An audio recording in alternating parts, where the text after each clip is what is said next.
Estimados colegas, un saludo cordial para todos ustedes. Empecemos esta área de la cardiología del bloque de medicina interna con uno de los temas más importantes. ¿Por qué estoy tocando a priori y en principio este tema de la hipertensión arterial? Podríamos haberlo tocado al último, pero es por la prevalencia e incidencia. Tengamos algo en cuenta cuando nosotros nos presentamos a un examen que va a ser realizado obviamente por especialistas de esta área. ¿Qué es lo que nos van a preguntar? Y efectivamente las respuestas nos van a preguntar las patologías más prevalentes e incidentes en nuestro medio. 1 de cada 4 personas padece de hipertensión arterial. Entonces, de seguro, como en la convocatoria pasada de este 2019, tenemos muchas chances de que pueda entrar una pregunta de hipertensión arterial. Está dentro del bloque de patologías hipertensivas o de alteraciones de la tensión arterial. Y pues nos vamos viendo en este tema conceptos muy importantes. Vamos a desglosar desde los conceptos, las definiciones, las clasificaciones, la repercusión sobre distintos órganos y sistemas y cómo nosotros podemos abarcar terapéuticamente esta patología. Comencemos. Hipertensión arterial sistémica. ¿A qué nos referimos con hipertensión arterial sistémica? Empecemos mencionando que 1 de cada 4 personas, sobre todo en la edad adulta, va a llegar a padecer de esta patología. Entonces vemos que tiene, pues una incidencia, una prevalencia de un 25% que es elevada. Entonces es de mucho cuidado y de mucha importancia el estudio de esta enfermedad. La morbimortalidad es elevada, no por la hipertensión per se, sino por la repercusión que va a causar sobre distintos órganos y sistemas. Afecta a 4 principalmente la hipertensión arterial. Enseguida ya tocaré los conceptos, a qué es, cómo se refiere y demás, pero quiero que tú te acuerdes de 2 Cs y 2 Rs. El corazón, el cerebro, ahí estamos abarcando las 2 Cs, y las 2 Rs, el riñón y la retina. Esos 4 órganos nobles van a ser bastante afectados por la hipertensión arterial. ¿El por qué? Voy a hacer un pequeño paréntesis y quiero repasar un par de cositas para que tú te acuerdes bien. Dentro de la parte de anatomía y de fisiología ya hemos visto, ¿no? El corazón, las válvulas, las cavidades, etcétera. En la parte de fisiología, cómo interactúa la aurícula con el ventrículo, cómo bombea sangre el distinto sistema, pero quiero que te acuerdes de algo. El corazón es una bomba y las aurículas son las bombas de cebado. O sea, toda la sangre de tu cuerpo va a llegar al corazón. Hace rato hablé de 3 compartimientos en el tema introductivo. Uno que es el retorno venoso. Vamos a representar con el brazo derecho el retorno venoso. O sea, toda la sangre que está llegando al corazón. Toda la sangre que recibimos. ¿Dónde va a llegar? Obviamente a la aurícula derecha, ¿no? Por la vena cava superior, vena cava inferior y seno coronario de la sangre que está volviendo al corazón. Pero esta aurícula capta toda esta sangre, le pasa al ventrículo derecho y el ventrículo derecho pasa esta sangre a los pulmones, las oxigena y pasa a la aurícula izquierda y la aurícula izquierda al ventrículo izquierdo y el ventrículo izquierdo al resto de la circulación. Pero ¿dónde están estos 3 compartimientos? El retorno venoso, entonces toda la sangre que está retornando al corazón. El corazón como bomba en sí, porque tiene que agarrar esta sangre y bombearla, ya sea a los pulmones o a la circulación sistémica. Pero ¿contra quién va a bombear el corazón? Obviamente contra grandes vasos, ¿no? Ya sea pues a las pulmonares o a la aorta. Pero ¿cómo va a bombear? ¿Qué es lo que va a hacer? Tiene que vencer una resistencia, y esa es la resistencia vascular periférica. Ahora, ¿qué es presión arterial? ¿Qué es gasto cardíaco? Son conceptos que no tenemos que olvidarnos. El gasto cardíaco es todo lo que tu corazón, o sea, toda la cantidad de sangre, todo el volumen sanguíneo que tu corazón va a bombear en 1 hora. Ese gasto cardíaco, para su mejor estudio, lo podemos dividir y hacer la mínima parte de la hora, que es el minuto. Entonces, todo lo que vamos a bombear por minuto. Antiguamente el gasto cardíaco se estudiaba en grandes masas de tiempo, o sea, en grandes volúmenes de tiempo, pero ahora casi todas las bibliografías nos muestran el gasto cardíaco, y dentro de las últimas ediciones también de Guyton, en litros por minuto. Entonces nosotros nos vamos a abarcar a esa nomenclatura en gasto cardíaco igual a litros por minuto. ¿Qué es el gasto cardíaco? Es la cantidad de sangre, con lo que me acabo de explicar, que el corazón bombea en 1 minuto. ¿Cómo podemos calcular? Tenemos volúmenes dentro del corazón. según a la cantidad de sangre que esté y según en la parte del ciclo cardíaco que se encuentre. Por ejemplo, ya les mencioné en el área de fisiología que tele es el final de, significa, o sea, la palabra tele que tú veas, o el prefijo tele, significa el final de. Por ejemplo, telesistólico, o sea, el volumen al final de la sístole, o telediastólico, o sea, el volumen al final de la diástole. Nosotros pero tenemos aparte un volumen que es el volumen sistólico. Y este volumen sistólico es la cantidad de sangre que sale en cada latido. Entonces cada latido es tu corazón una bomba. Se comprime y bota sangre. En cada latido no bota toda la sangre que está dentro del corazón, queda un remanente. Ese es el telesistólico, porque es el volumen de sangre que queda al final de la sístole. Me explico. El corazón empieza lleno. Tenemos una sístole y una diástole. La diástole es cuando el corazón se llena de sangre. ¿Qué será el final de la diástole? Hace rato les dije que tele significa al final de. Entonces el volumen que el corazón tiene al final de la diástole es el volumen telediastólico, que es la máxima cantidad de sangre que tiene el corazón. Generalmente son 120 ml. El corazón se comprime en la sístole y ese es el volumen sistólico que va a botar. Y tenemos un remanente después del volumen sistólico. El volumen sistólico es alrededor de 70 ml. Si calculamos, empezamos con 120, hemos botado 70, nos quedará 50 ml alrededor, como promedio, de volumen telesistólico.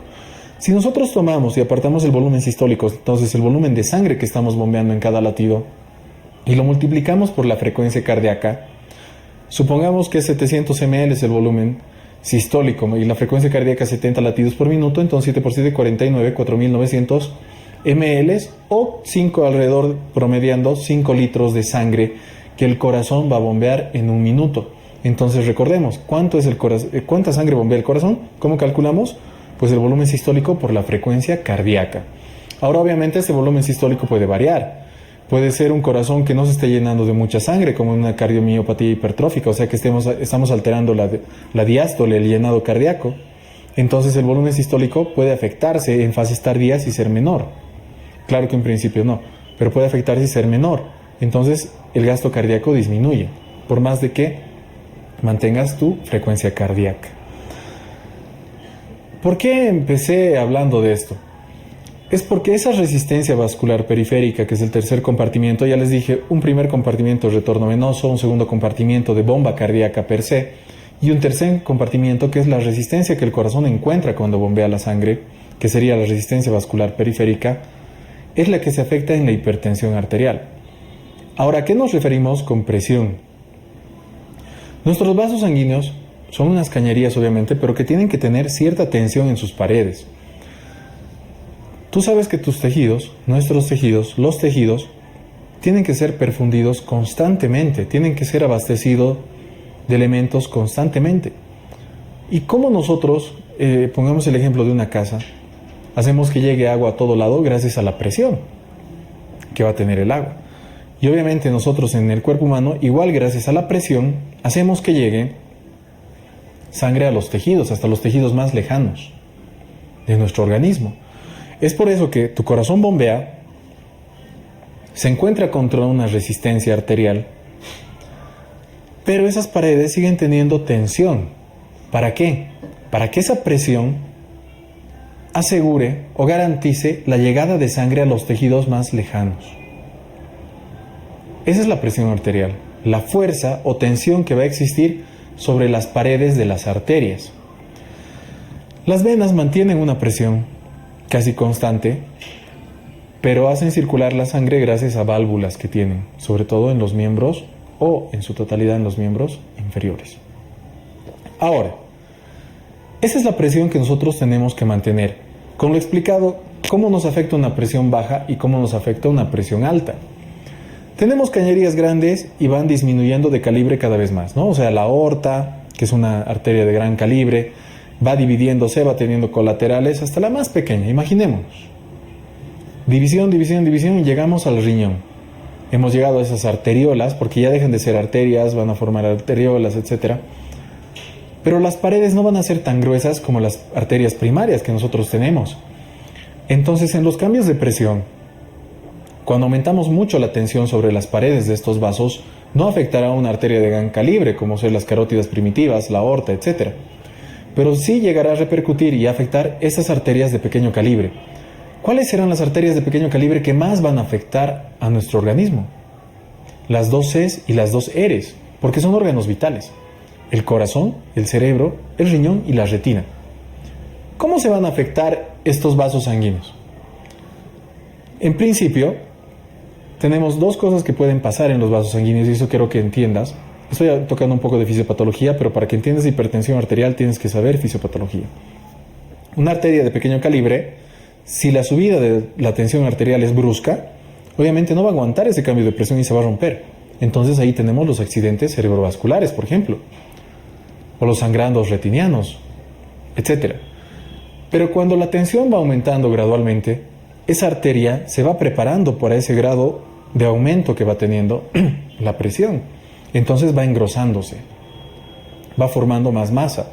Es lo mismo que cuando alguien realiza ejercicio, va realizando movimiento, etcétera, y va aumentando su masa muscular. ¿Por qué? Porque es un movimiento continuo, es una carga continua, es un trabajo continuo que aumenta la masa muscular. Y lo mismo pasa en estos pequeños vasos sanguíneos. Entonces se hipertrofian, se esclerosan en muchos casos. No pueden aumentar la cantidad de músculo, pero se vuelven más rígidos. Y eso son las esclerosis. ¿Se dan cuenta? Entonces estos términos que los vamos a ir utilizando, por ejemplo, esclerosis. No se ha roto, se ha vuelto más duro, pero ya no se expande tanto. Eso es un problema que afecta bastante y por retroalimentación aumenta la presión arterial. O por ejemplo, una displasia, una hipertrofia muscular, que aumentará el contenido de músculo, pero va a disminuir la luz, entonces también afecta la hipertensión arterial. Son cosas que pueden ir cambiando. Y también la muerte de tejido, que es la necrosis. Y la necrosis que caracteriza la hipertensión arterial es la necrosis de tipo fibrinoide. Avancemos. Esta primera diapositiva hemos hablado que una de cada 4 personas va a padecer de hipertensión arterial y la morbimortalidad, no per se, pero por repercusiones a otros órganos, es elevada en la presión arterial. En nuestro medio la presión arterial es un problema bastante común. Es por eso que nosotros tenemos que tener mucho cuidado y énfasis en su avance. Por concepto, ¿qué es hipertensión arterial? En un momento voy a tocar la clasificación, pero en sí se mantiene que hipertensión arterial se considera a un paciente o persona que haya acudido a consulta o se haya tomado la presión más de una vez, estamos hablando por lo menos 2 veces, y que esta presión arterial haya sido una presión arterial sistólica mayor a 140 y mayor a 90 la diastólica en las 2 tomas. Obviamente tienen que ser separadas por tiempo, no pueden ser tomas seguidas, no en un mismo día, van a ser tomas separadas en el tiempo. Entonces, si una persona acude a consulta o ambulatoriamente se le toma la presión y tiene una sistólica mayor a 140 y una diastólica mayor a 90, lo clasificamos como persona con hipertensión. Y esta hipertensión la vamos a ir regulando de acuerdo a grados y en un momento ya les mostraré cómo. Ahora, cometemos muchos errores nosotros por tomar mal la presión arterial. Tú tienes que tomar una presión arterial en la cual simulemos un estado de equilibrio en cuanto a los vasos sanguíneos. No podemos estar echados. ¿Por qué? Porque la presión no va a ser mucha, el corazón no va a tener que ejercer mucha fuerza contra la parte vascular para bombear la sangre, porque obviamente estamos echados. Tampoco podemos estar parados porque la diferencia de la presión va a ser elevada, o sea, el corazón va a hacer mucho más esfuerzo para bombear y puede subir un poco la presión arterial. Y lo ideal es que el paciente esté sentado. No varía en un gran porcentaje en ambos brazos. Lo que se aconseja es que la medición de la presión arterial sea en el brazo izquierdo. Ya vemos nosotros que tiene que estar el brazalete 2 dedos por encima del pliegue del codo. La altura del brazalete tiene que estar a la altura del corazón. El otro brazo tiene que estar apoyado, los pies no tienen que estar cruzados y la persona tiene que estar en reposo por lo menos unos 5 minutos y apoyada hacia el espaldar. Esa es la posición correcta para que nosotros podamos verificar la presión arterial. Vamos.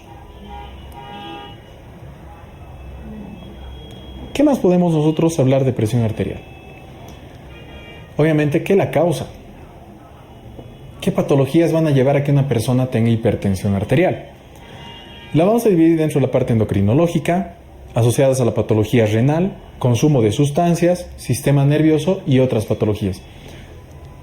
Muchos de ustedes se preguntarán, ¿pero qué patologías endocrinológicas? quiero que recordemos algo en esta parte. Si nosotros por cualquier alteración endocrinológica producimos renina, angiotensina o el producto final, la aldosterona, vamos a llegar a contribuir a este círculo para que se produzca hipertensión. ¿A qué me refiero? Retengo líquido por cierta patología, ahora estamos hablando de endocrinología, y voy a aumentar el volumen, voy a aumentar el gasto cardíaco, va a aumentar la resistencia periférica y contribuye a la hipertensión arterial. Quien ejerce fuerza sobre los vasos sanguíneos es la sangre, y a mayor volumen, mayor presión arterial. ¿Cuándo se da este tipo de eventos? Por ejemplo, el feocromocitoma. Liberas catecolaminas, aumentas la presión arterial. El Cushing, retienes, aumenta la producción de aldosterona. El hiperaldosteronismo primario, por ejemplo, igual produces aldosterona. La aldosterona retiene agua, retiene sodio. Entonces aumentamos la presión arterial. Síndromes carcinoides que directamente van a liberar agentes vasoactivos que aumentan la presión arterial. Entonces son muchas las patologías dentro del área de endocrinología que pueden llevar a producir hipertensión arterial. Patología renal. Pueden ser, por ejemplo, la nefroangioesclerosis. O sea que estás esclerosando los vasos sanguíneos del corazón, que repercute, como están esclerosados los vasos sanguíneos, hay menos flujo sanguíneo renal, se activa el sistema renina, angiotensina, aldosterona, aumenta la tensión de los vasos sanguíneos, retenemos más líquido y contribuimos a la hipertensión arterial. La fibrosis, por ejemplo, la displasia fibrosa, que se da más que todo en el sexo femenino, aumenta la cantidad de músculo, disminuye el flujo sanguíneo, hay menos riego hacia los riñones, se activa este sistema, retenemos líquido, aumentamos la tensión, hipertensión arterial. Consumo de sustancias psicoactivas, por ejemplo, energizantes, drogas como las anfetaminas, fármacos que también van a estimular el sistema nervioso central y van a aumentar la tensión sobre los vasos sanguíneos, como por ejemplo los corticoides, la eritropoyetina. Uno de los grandes problemas de los pacientes que estén en grado 3 ya de insuficiencia renal crónica, por ejemplo, que les administramos eritropoyetina, es de que la tensión arterial va a subir, y a la vez que subimos la tensión arterial dañamos el riñón, y es un círculo de degeneración, daño hacia este órgano. Sistema nervioso. Una persona que haya sufrido un traumatismo cráneoencefálico, que tenga hipertensión intracraneal, va a llegar a ser hipertensión arterial, por ejemplo. Personas con encefalitis pueden llegar a ser hipertensión arterial, con neuropatías periféricas, medulopatías, etcétera, van a llegar a tener alteración del sistema nervioso, contribuir a la parte simpática, aumentar el tono de los vasos y llegar a producir hipertensión arterial. Otras entidades, podemos referirnos, por ejemplo, a las esclerosis, al embarazo, que hay hipertensión arterial netamente catalogada secundaria al embarazo. Entonces son muchas las entidades que pueden llevar a producir esta alteración de la hipertensión arterial. Si nos enfocamos a nuestro medio y cómo podría ser esto preguntado el día del examen, nos van a preguntar la parte endocrinológica, podría caer, pero ¿qué es lo más frecuente en nuestro medio? Es lo idiopático, o sea, una hipertensión arterial en la cual nosotros no sepamos la etiología per se. Entonces eso se cataloga como hipertensión arterial primaria, o sea que está afectando directamente los vasos sanguíneos, o hipertensión arterial de carácter idiopático. Secundaria. En nuestro medio la principal causa de hipertensión arterial secundaria es la patología renal y el consumo de anticonceptivos orales. Ahora, ¿qué es lo que nosotros vamos a estudiar entonces en esta parte? ¿Lo idiopático? No, porque lo idiopático es algo que nosotros no sabemos. Vamos a las principales causas en nuestro medio de hipertensión arterial.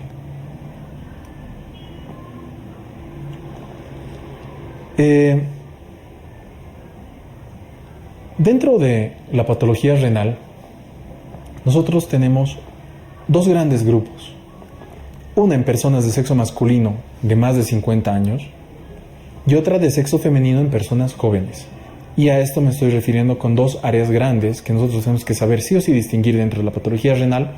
Una que va a ser la estenosis ateromatosa de la arteria renal y otra que es la displasia fibromuscular en el sexo femenino. Ahora, ¿cómo enfocamos esta parte? Si es que nosotros tenemos una persona adulta de sexo masculino o una persona de sexo femenino joven que haya tenido una presión elevada, no muy elevada, pongamos un término medio de unos 145 o 95 milímetros de mercurio, acude a nuestra consulta y nosotros recetamos un inhibidor de la enzima convertidora de angiotensina, o sea, un IECA, como tratamiento. Le damos este tratamiento y la persona vuelve al día siguiente, pero con tensiones totalmente elevadas de la presión arterial. llegando a los 180 de sistólica, 120 de diastólica, o bueno, en ese rango. ¿Qué puede haber pasado aquí? Quiero que te aclares o que te acuerdes lo siguiente. El riñón es un órgano bastante noble que tiene que tener un flujo sanguíneo constante y adecuado para mantener las necesidades y sus funciones. Ahora, ¿qué hace el riñón? Hay dos patologías aquí. Quiero hacer este paréntesis. Una que va a ser la estenosis ateromatosa de la arteria renal, que se da más que todo, esto quiero que te acuerdes, en sexo masculino, personas adultas más de 50 años, o puede ser una displasia fibrosa, fibromuscular, también a nivel de la arteria renal, que se da en sexo femenino, pero en pacientes más jóvenes. ¿Qué pasa en estos pacientes? Si tú te das cuenta, digo, estenosis ateromatosa de la arteria renal, ¿qué quiere decir eso? O sea, que la luz de la arteria renal se ha reducido porque hay placas ateromatosas. Si digo displasia fibromuscular, o sea, que ha aumentado la capa muscular de la arteria renal, pero que también ha disminuido su luz. ¿Qué pasa en estos dos casos? La luz del vaso, que debería ser así, es pequeña. Entonces el flujo renal es bajo. ¿Qué va a hacer el riñón si es que tiene poco flujo sanguíneo? Tenemos una arteriola aferente por donde está entrando y tenemos una arteriola eferente. Tú tienes que mantener la presión en el riñón para que se vaya produciendo las funciones del riñón. Necesitamos formar angiotensina 2. ¿Para qué? Porque la angiotensina 2 viene sobre esta arteria eferente, entonces la de salida, quiero que esta parte la entiendas bien. Una arteria de entrada, que es la aferente, el riñón, y una arteria de salida, que es la eferente. Estas dos se regulan para que la presión en el riñón se mantenga y el riñón pueda cumplir pues sus funciones de filtración, reabsorción, secreción, etcétera, que nosotros conocemos. Como la arteria aferente, su luz está estrecha, ya sea porque tiene placas ateromatosas o porque tiene displasia fibromuscular, está entrando poca sangre y la presión del riñón baja. Pero para que se mantenga esa presión, ¿qué tengo que hacer? Cerrar la arteriola eferente, o sea, la arteria de salida. Y voy a producir angiotensina 2. ¿Ya? Los pacientes producen angiotensina 2. ¿Cómo se produce? Se capta ese aumento de presión en la arteriola aferente, entonces en la de entrada, y se produce renina. Esta renina va a producir angiotensina 1, o sea, convierte la angiotensinógena en angiotensina 1, y la angiotensina 2, gracias a la enzima convertidora de angiotensina, va a llegar a formar, la 1 se convierte en angiotensina 2, y esta angiotensina 2 contrae la arteriola eferente, entonces la arteria de salida. Y gracias a esta contracción se mantiene la presión en el riñón. Pero ¿qué pasa? Hemos llegado a formar renina, angiotensina 1, angiotensina 2, y también se va a formar aldosterona. Y esta aldosterona, por eso se llama eje renina, angiotensina, aldosterona, retiene agua y retiene sodio. El sodio y el agua siempre van agarrados de la mano. ¿Qué pasa? Tengo poco flujo sanguíneo, no porque el volumen de la sangre sea poco, sino porque esa arteria aferente está cerrada, ya sea por placas ateromatosas o displasia fibromuscular. Más la cantidad de volumen que tú le estás dando al paciente, o sea, que le está dando su sistema renina, angiotensina, aldosterona al paciente porque está reteniendo agua y sodio, aumenta el volumen, pero el flujo sigue bajo. ¿Por qué? Porque tú no has destapado esa arteria aferente, la arteria de entrada, sigue tapada, ya sea por las placas, repito, ateromatosas o por la displasia fibromuscular. Pero ese aumento de volumen sanguíneo lleva a un aumento de la presión arterial. Y no se notaba este aumento. La persona estaba, podríamos decir, asintomática o con un poco de tinnitus, acúfenos, un poco de vértigo. Hemos captado en consulta que tiene hipertensión arterial y hemos dado un IECA, enalapril, cualquiera. ¿Qué es el IECA? Es un inhibidor de la enzima convertidora de angiotensina. Entonces no permite que se forme angiotensina. No se va a formar la angiotensina y no vamos a formar aldosterona. De por sí, deberíamos disminuir el volumen y el paciente debería mejorar en su sintomatología. Pero no nos olvidemos que la arteria aferente también funciona gracias a estos elementos. ¿Y qué va a pasar? Esa arteria aferente se altera. No va a pasar flujo sanguíneo. El riñón no tiene presión. No tenemos presión al otro lado de la arteria porque hemos bloqueado el sistema renina, angiotensina, aldosterona gracias al consumo de este IECA. Entonces el riñón no mantiene la presión que debería mantener para ejercer sus funciones de filtración, reabsorción y secreción. Hay alteración en estas funciones, no eliminamos mucha orina, retenemos más líquido y por sí volvemos a un sistema de retroalimentación que hace que la presión se dispare. Por la liberación de muchos agentes, la presión se dispara. Entonces, si tú a algún paciente le has dado un antagonista de los receptores de aldosterona, los antagonistas de los receptores de las angiotensinas, los inhibidores de los receptores de las aldosteronas, o le has dado un IECA, ¿qué va a pasar? Se altera todo este sistema y la persona, después de haber consumido el medicamento, viene con crisis o niveles de tensión arterial bastante elevados. Y es así como se diagnostica y característica. Pacientes adultos, estenosis heteromatosa de la arteria renal, y pacientes jóvenes de sexo femenino, displasia fibromuscular. Vamos con el avance.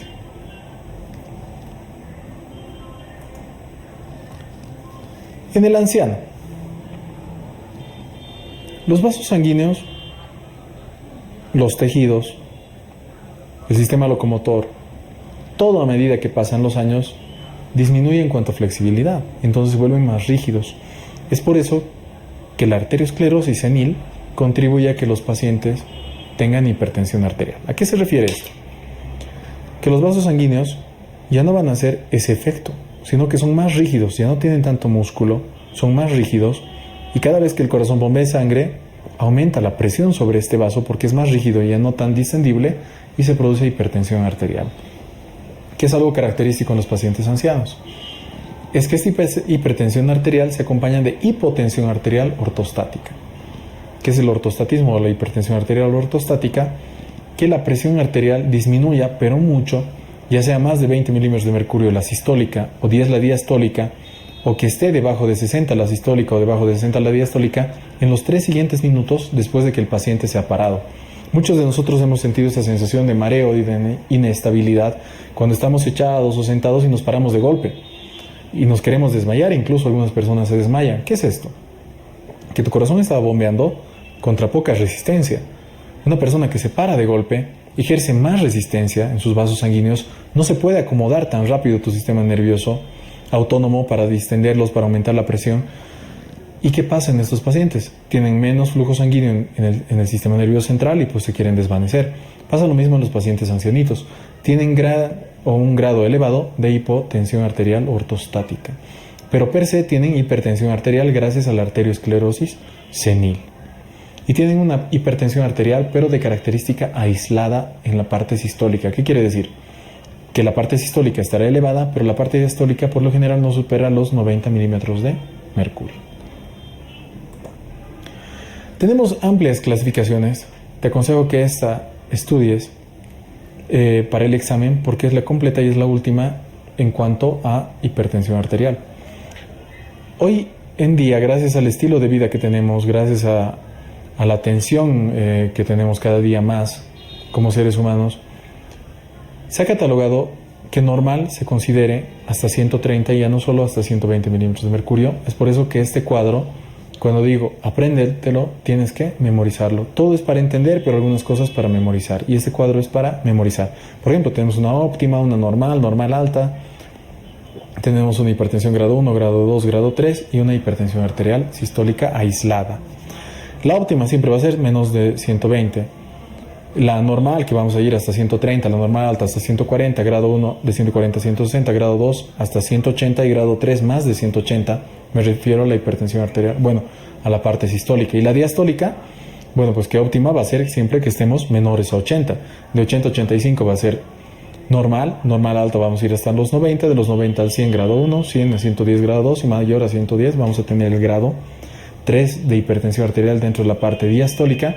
Y la aislada, como les comenté hace un momento, es aquel grado de hipertensión arterial en la cual la sistólica aumente más de 140 y la diastólica nos mantengamos en niveles menores a 90 milímetros de mercurio. Obviamente, una hipertensión arterial o un grado de esta clasificación óptima o normal no necesita tratamiento. La normal alta, cambiamos el estilo de vida, muy pocas veces recurrimos a los fármacos. Hipertensión grado 1, grado 2 y grado 3 ya se aconseja combinar los cambios de estilo de vida con tratamiento farmacológico. Y la parte aislada, lo propio. Gravedad. Muchas veces sabemos o nosotros hemos escuchado que la hipertensión arterial es el asesino silencioso. ¿Por qué? Porque no da síntomas, no da signos hasta que ya estamos en una fase avanzada, donde ya ha llegado a comprometer esos vasos sanguíneos pequeñitos, ya sea en el sistema nervioso central, en el riñón, en el corazón o en el cerebro, ¿no? O en la retina. Entonces, ¿qué pasa? Si se presenta de forma brusca, puede causar repercusiones. De acuerdo a la gravedad, la dividimos en tres.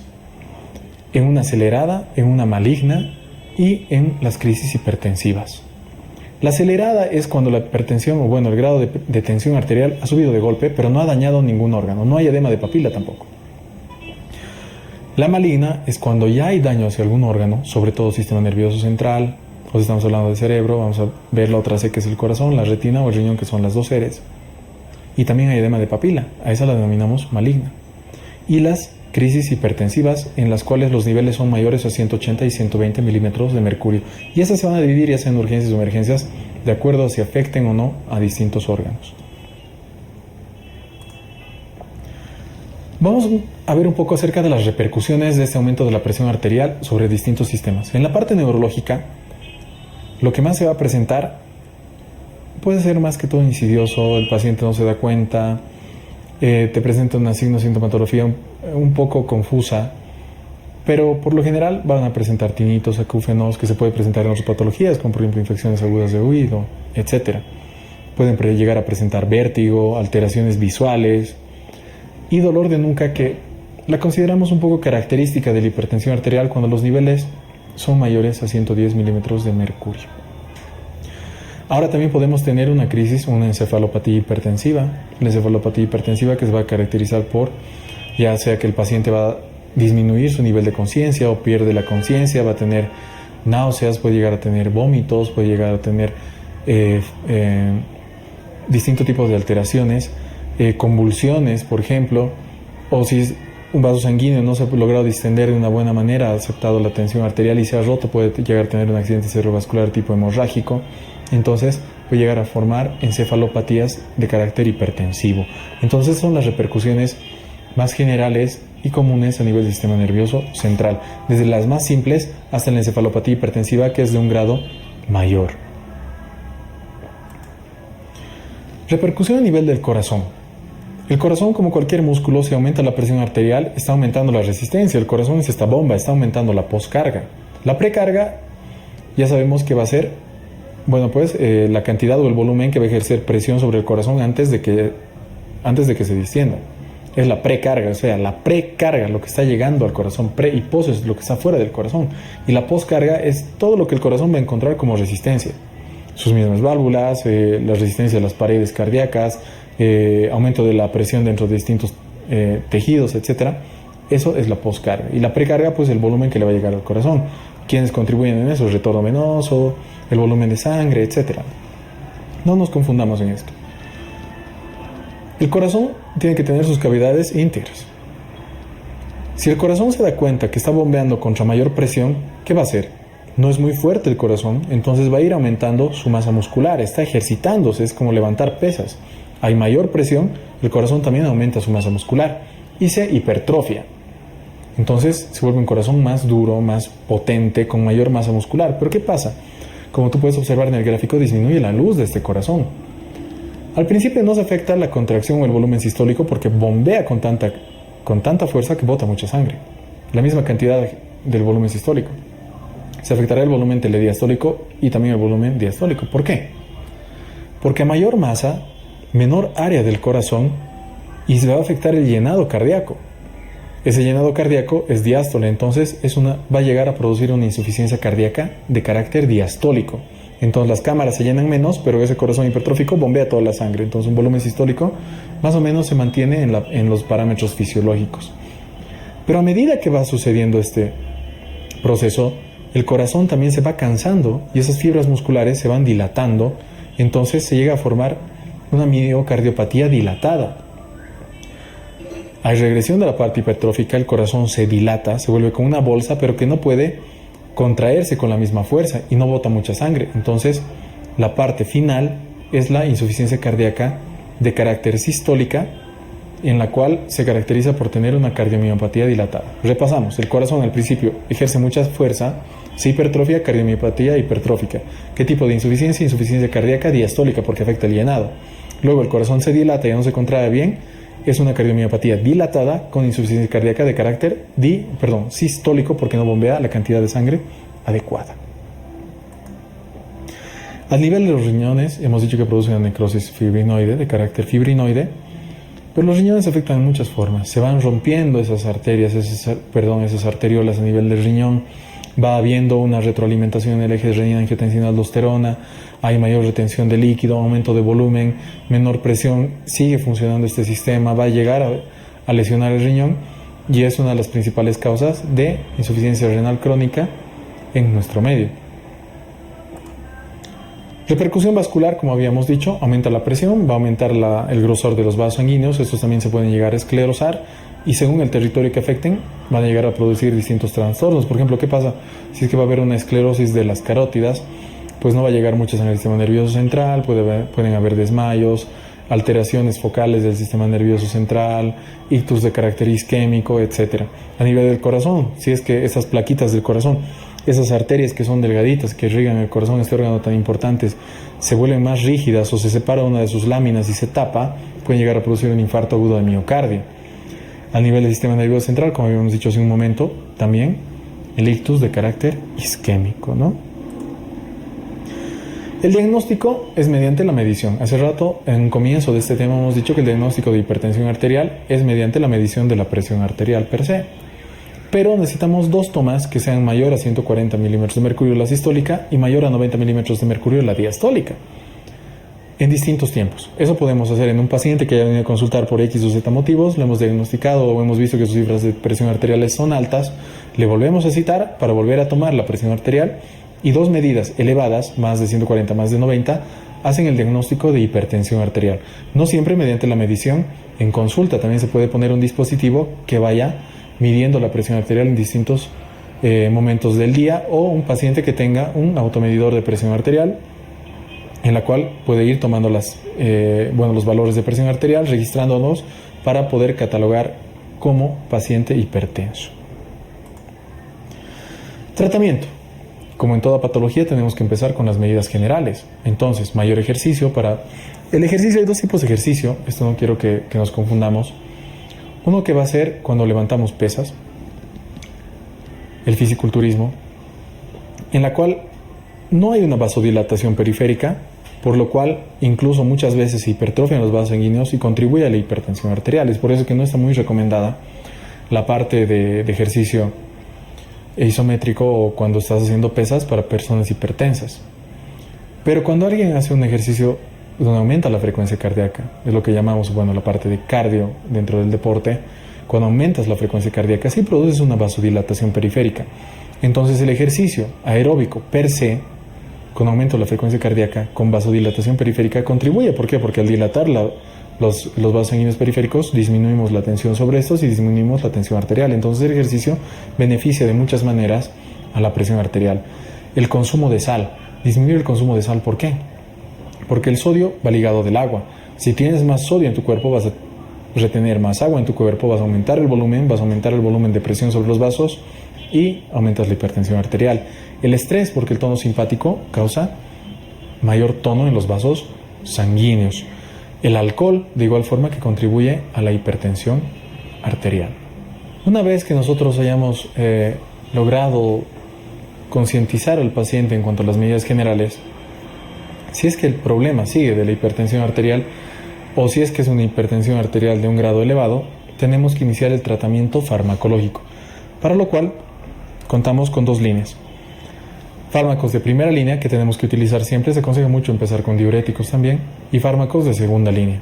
Como primera línea vamos a tener los diuréticos, vamos a tener los IECAs, los diuréticos, IECAs, los beta bloqueantes, vamos a tener los calcio antagonistas y los ARA2. Y dentro de los fármacos de segunda línea estarán los otros fármacos coadyuvantes o que van a ayudar también en este tratamiento, que los hemos repasado en la parte de farmacología, como ser los alfa bloqueantes, los inhibidores del receptor de la aldosterona, el alisquirén, que es un inhibidor selectivo de la renina, y la clonidina. Dentro de los textos, dentro de los ABC-Meds, hemos desarrollado un cuadro en el cual sugiere distintos tipos de fármacos y escalones terapéuticos de acuerdo a distintos grupos etarios o en relación al sexo del paciente. Como por ejemplo, no es lo mismo tratar a un paciente anciano de sexo masculino o a una paciente de sexo femenino de unos 30-35 años de edad. Entonces hemos tratado de orientarlo de la mejor manera, de forma didáctica, para que puedas diferenciar cuáles son los mejores tratamientos o escalones terapéuticos de acuerdo al grupo etario y también al sexo del paciente. Te aconsejo mucho que repases esa parte dentro de los ABC-MEDs del área de cardiología. La primera regla del éxito es una buena preparación. Una frase de George Bush es bastante significativa. Una buena preparación, entender los conceptos básicos, nos van a llevar a nosotros a dilucidar y poder responder preguntas en esta área y en todas las demás en cuanto al día del examen. Espero que haya sido de utilidad este tema introductivo. Es un tema bastante largo, sé que es un poco pesado, pero que tenemos que entenderlo, tenemos que prepararlo bien para que el día del examen, sin dudar dos veces, podamos responder la correcta dentro de las preguntas. Nos vemos en un siguiente tema de cardiología.